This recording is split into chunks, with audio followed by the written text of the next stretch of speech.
The majority of maps still call this the Aral Sea. It was here in the first decades of the last century that one of the greatest ecological tragedies of the planet started to unfold. In order to grow large cotton crops in a semi-desert zone, the Soviets ended up draining the world's fourth largest inland sea. And yet, things have changed very recently. Kushabai, the village teacher, is one of the first witnesses. Finally, the ecological situation has been taken into account by the state and the international community. They decided to improve our living conditions. The World Bank made credit available to construct this dam. Little by little, our living conditions have improved. The water has reappeared and the fish have returned.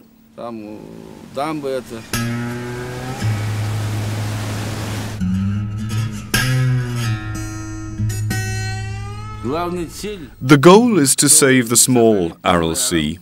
So we started the work here. Do you see that straight passage? We're constructing a dam 14 kilometers long.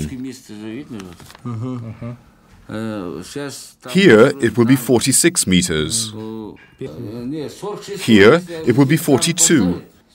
And that will rise to 46. And there will be water in the town of Aralsk. Encouraging results have reinforced the Kazakh government's convictions. A second phase of this gigantic project has been put in motion to control the flow of the Syr River, and thanks to a second dam to bring back water to the port of Aralsk.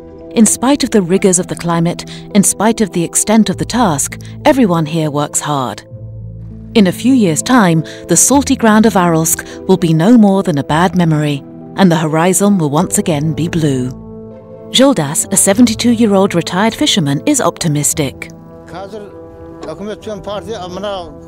Now, thanks to our president, the situation of the people has improved. The dam has been built. The sea has returned. The second dam is under construction. Local people fish, and thanks to that, they're making a profit. I think we have a future, and the situation for the people is going to improve.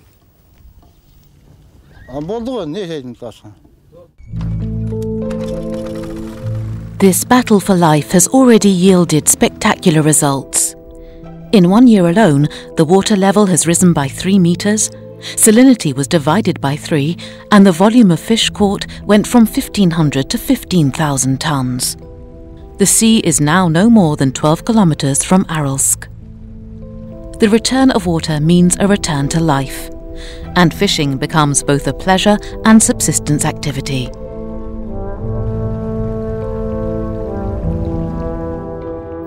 An ecological will to preserve resources is at the very heart of sturgeon farms.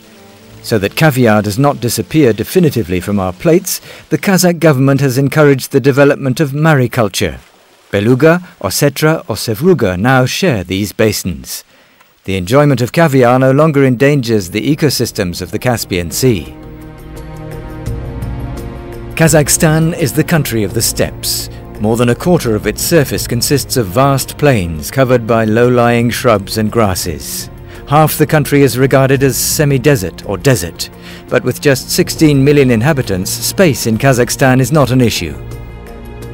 Just 2 hours from Almaty, the national park of Altin Emel cradles an imposing landscape and many archaeological treasures.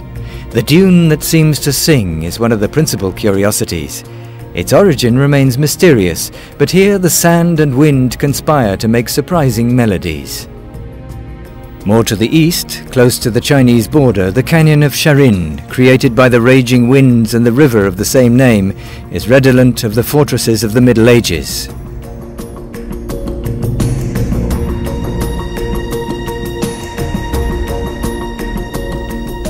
The accessible rock ravine of Tamgali offers visitors a rich, rupestral art gallery where scenes of sacrifice lie alongside images of animals, mythical beings and monsters. It's a splendid testimony of the arts of Eurasia. It's here in the deserts and the Central Asian steppes that nearly 4,000 years ago Kazakhs first domesticated the horse and the camel.